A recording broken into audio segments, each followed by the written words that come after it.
immediately I'm going to call on Joseph Ammon, who is going to moderate the next panel. It's going to be brief and short. We have Debbie Ario, the CEO of Africa's United Against Child Abuse, and a few other individuals on that panel. Joseph Ammon, over to you. So much. Given the nature of time, we're running a little bit late. I'd like to call the members of the next panel. Debbie Ario, the CEO of Africa, our representative from the AIDS Foundation, and also Anne Reed, director of the Salvation Army, to the stage now, so that we can begin the discussion. This panel will touch on the issue of economic prosperity, poverty, and human trafficking in Africa, finding lasting solutions. And we'll begin shortly.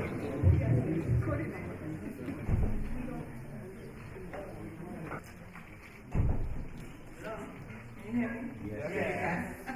Well, good afternoon, everybody. I'm Debbie Ario. I run a charity called Africa, which is Africans United Against Child Abuse. And this charity was started in 2001. And the main reason we started this charity was because of the issue of the trafficking of children from Africa into the UK. In 1999 or 2000, we had the case of Victoria Kembie, who was a young girl from Ivory Coast. Now, I know Ivory Coast is not part of the Commonwealth, but that's not the issue. The issue was that she was trafficked into this country, and of course, traffickers were able to torture her to death. We've had many other cases like Victoria Kembie's since 2001. We've had cases of children who were brought here by relatives to work as domestic slaves or domestic servants. I can't see the difference between the two actually, because some of the practices that these children are subjected to can be termed as modern slavery. At Africa, every year we support about 50 children and young people. Most of our young people are actually from Nigeria, and most of them have been trafficked for domestic slavery. Actually, based on these facts, and the facts are there really. Aside our own figures at Africa, which shows that we're seeing an increase in the number of children being trafficked into the UK. Aside these figures, even government figures, and I'm sure figures from the Salvation Army, we also show that we're seeing a high incidence of children and young people who are being trafficked. Most of the young people that we work with at Africa have been trafficked for domestic slavery. We also see a lot of young people who have been trafficked for sexual exploitation. So if you're familiar with the news about Libya some months ago, it is not a new phenomenon, it's been going on for a very long time. In about 2011,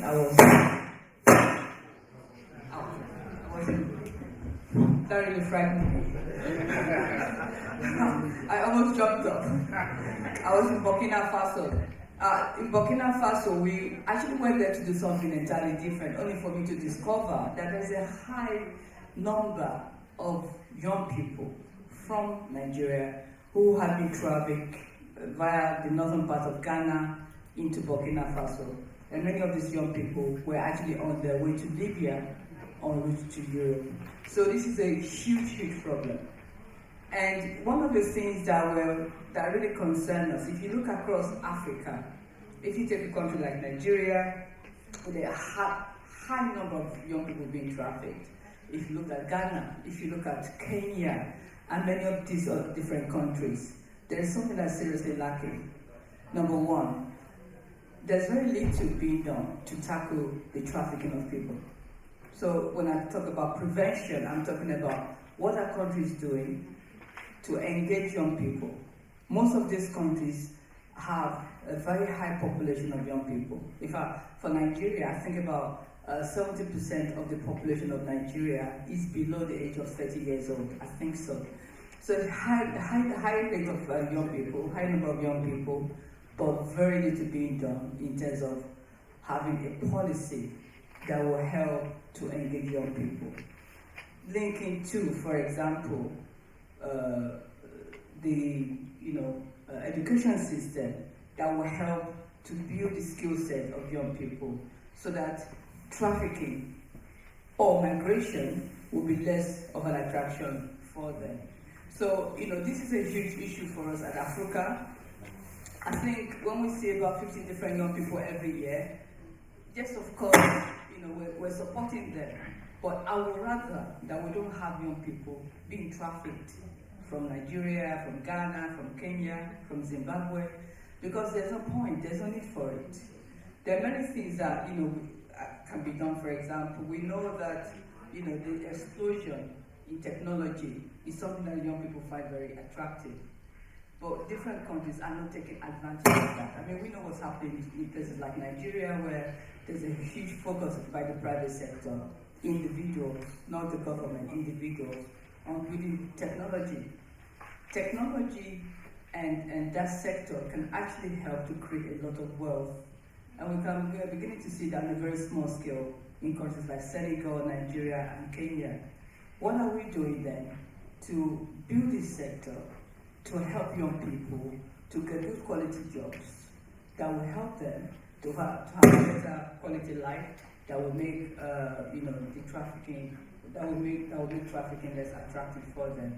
So that, for me, that's a key issue there around youth development, science and technology, and even migration policy. So very few countries have a policy to tackle human trafficking. Very few countries have a policy to tackle human trafficking. It's like it can be dealt with, that we should just leave young people to their own devices. But that's on the long run. It doesn't make any difference. It's still scary me. On the long run, it doesn't make any. It doesn't augur well for the growth of Africa. Countries like Nigeria, like Ghana. If we don't tackle human trafficking at this stage, in the few years to come, we're going to see a lot of serious problems in relation to young people. Thank you. We will now hear from Anne Reid of the Salvation Army. Thank you very much. Thank you, and it's a privilege to be here today. I think some of you will know the Salvation Army, and perhaps will be surprised that I'm here talking about anti-human trafficking. But you shouldn't be surprised, whilst we are a very diverse organisation and responding to all kinds of needs all around the world. This is a high priority for us, and has been since we started over 150 years ago. But in recent years, around the world, we've once again recognised that this is an issue that needs to be fought, and it needs an army to fight it, and that's what we are, and perhaps we all are, in the sense that none of us would want to see human trafficking continue in our communities and in our countries. It's happening here. The Salvation Army in the UK has a government contract to manage the support for all adult victims of human trafficking and modern slavery. Now, in our first year, we supported, this was 6 years ago, we supported around 374 victims in total. Last year, we supported 2,589 victims. That's in 6 years, that's the difference. As Debbie has said, there is an increase in trafficking. We can't bury our heads in the sand and believe that this is something that is going away. However, we are getting better at identifying victims of modern slavery and human trafficking and giving them the support that they need and they deserve. And the victims come from all over the world. You may be interested to know that up until the last couple of years, Nigeria was the highest source country, but more recently we've seen numbers of victims, particularly coming from Albania, and so Nigeria now comes third on that table. But this isn't just a problem of victims being transported from one country to another, because 7th on the list of source countries is Britain. So we're not pointing a finger at anyone. We're saying we need to put our own house in order. We need to tackle the causes of human trafficking, support the victims, and ensure their recovery. And we all need to work together on this issue. The subjects that you've already covered in this conference are key to the reasons why people are trafficked. None of these issues are separate from any of the others. They're all interlinked. When we tackle poverty, when we tackle drought, when we tackle the issues that you've already talked about, then we are also tackling the issue of human trafficking. And we will see a reduction in the numbers of people who are willing to risk even their lives and sometimes their children's lives in the dream of a better future. So at the moment, people are tricked. They believe that there's a better opportunity for them somewhere else. They're told a lie. That dream, that trick is a lie. That job opportunity doesn't exist.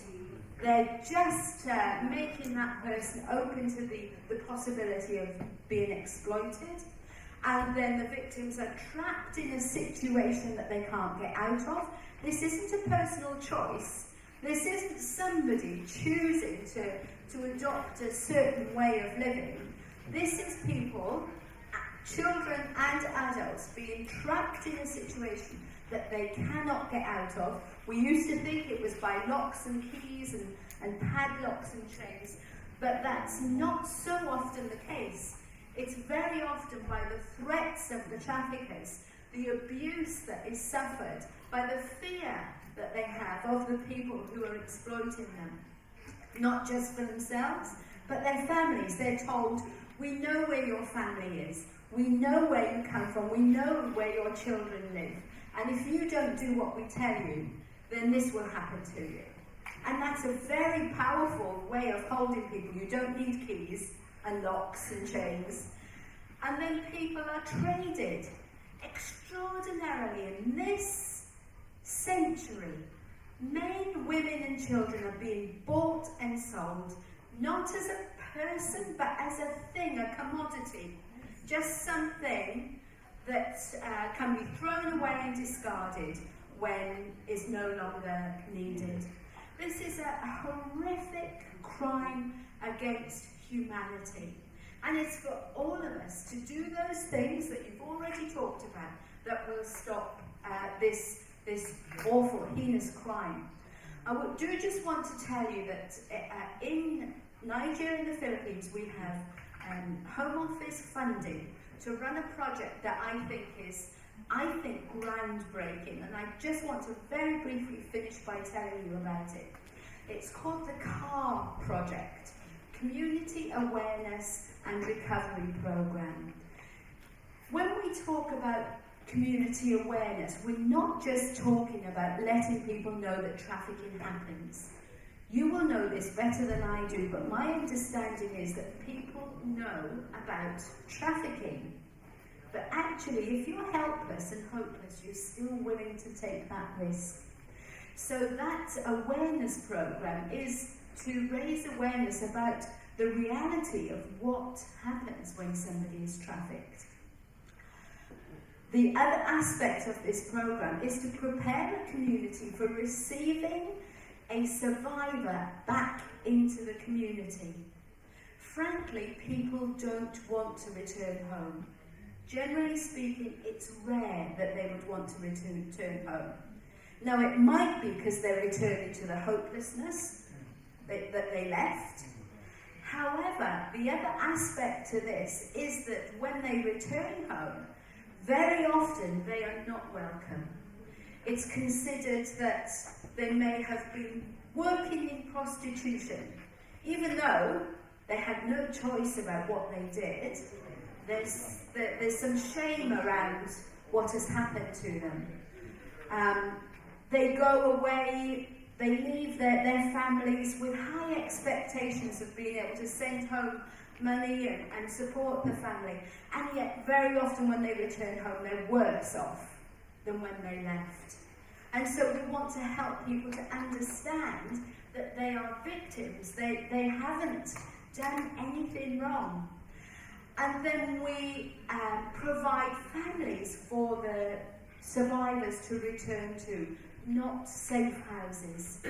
Safe housing, refuges are very expensive to run, and still the victim has to leave the safe house. They still have to return somewhere. And so we still have to cross that very difficult bridge between being a victim, becoming a survivor, and then becoming a normal, contributing member of their community. And so we're helping them to do that at the first point of return rather than via a safe house. And so we're hoping that together we can continue this battle, join this army, and continue this fight against this evil of human trafficking. Thank you.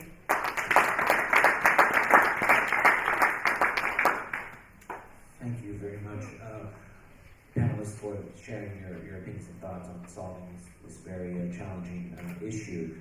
Conscious of the fact that this is all that stands between you and a coffee break, I think we have time for one question. Do we have someone? Question? Yes, this lady. You were the first one I saw, so can I get back to you?